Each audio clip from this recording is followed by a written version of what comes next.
'Tis the season of parties and gatherings and all sorts of potential for awkward situations, which is why we have Courtney Fadler here today. Courtney is an Emily Post trained etiquette expert, so she's kind of a big deal.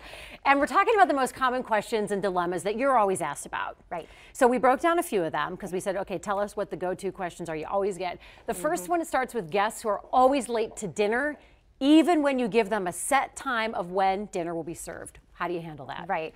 I think this happens quite a bit to some of us. And so here's the deal. There's a couple ways you can prepare for this. One is to always make sure that you've done your due diligence on your end. So you've sent out that email, you've asked them to RSVP, and you've put a clear time on it, especially if you're serving like a plated meal, right? If it's a buffet or a come and go, you're not going to be as worried about it. But if it's that dinner party that you want people to arrive at and they're late, the deal there then is your consideration needs to focus on the guests who did arrive on time. Do you just set the place for them and just have the plate empty, or do you fill it put the stuff on the plate? Nope, you leave it empty, and then when they arrive, they're welcome to join you. But don't make your other guests have to wait 30 to 45 minutes for that late guest. Okay, next question. You're invited to a party. Oh, this always happens. The host says, no, don't bring anything. Is that a trap? I mean, are you really supposed to bring anything, bring something anyway? Because someone always does, and then you feel like a heel. So what do you do? Right. Well, the most considerate thing to do is to bring something, but here's the caveat. They probably have their menu planned, so they really don't want you to bring a food item per se. But no host is going to turn down a bottle of bubbly or a nice bottle of wine or even a small vase of flowers as a nice hostess gift. So take the hostess gift, but maybe ignore, the food dish. Okay, so they say don't bring anything, still bring a bottle of something. Bring something nice, bring a little thank you. You recently got an email from someone who's hosting this huge holiday dinner, and she says her mother-in-law is emailing her recipes and then kind of subtly pressuring her like, the family would love this. Right. So is she obligated to make at least one of the recipes mother-in-law is suggesting, or what does she do? Right. There's actually no obligation here. It's kind of tough, right? You're trying to establish your own holiday traditions and activities. And so in her case, the best thing to do would make sure not to let it blow up, on that holiday. So be clear and be honest about it in advance. Don't send back an email that might be, hard to construe what your tone is. This is my party. Don't do that, yeah. Pick up the phone, or even better, in person, talk to your mother-in-law and be honest and say, I love your recipes. Maybe we can find another time for them. But this Thanksgiving or this Christmas, or whatever holiday it is, I'm trying to kind of create my own tradition here. So thanks so much. Now I want to ask you about kitchen etiquette, because there are some people who don't mind everyone congregating in the kitchen, but you always get questions from people wondering how they can keep people out of their kitchen when they're trying to prepare stuff. They don't want someone else stirring the gravy.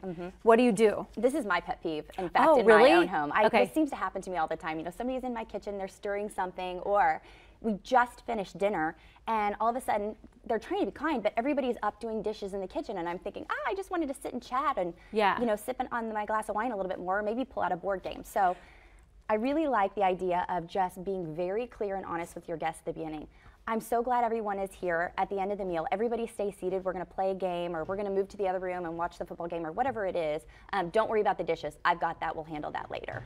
That's a good way to handle it.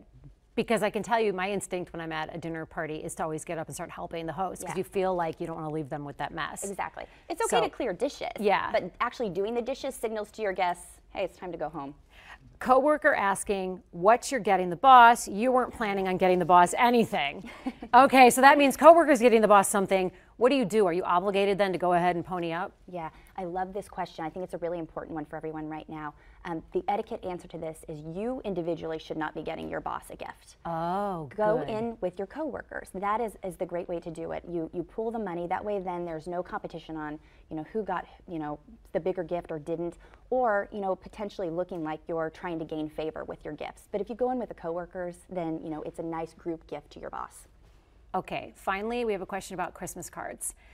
Everyone's sending out mass Christmas cards or the little placards, what have you.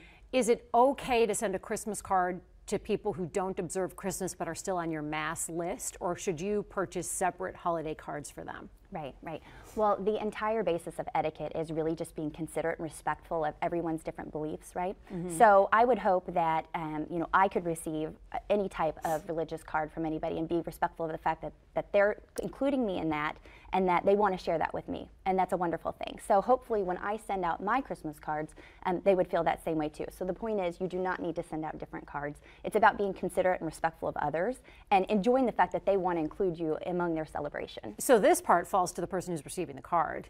You can't go complaining that you got a card that's something different than what you might observe or believe. Okay, thank you very much. You're Courtney welcome. Fadler, our etiquette expert who is Emily Post trained. So we have to sit up extra tall. Happy holidays. Thank you. Happy holidays to you too. It's not magic, but it is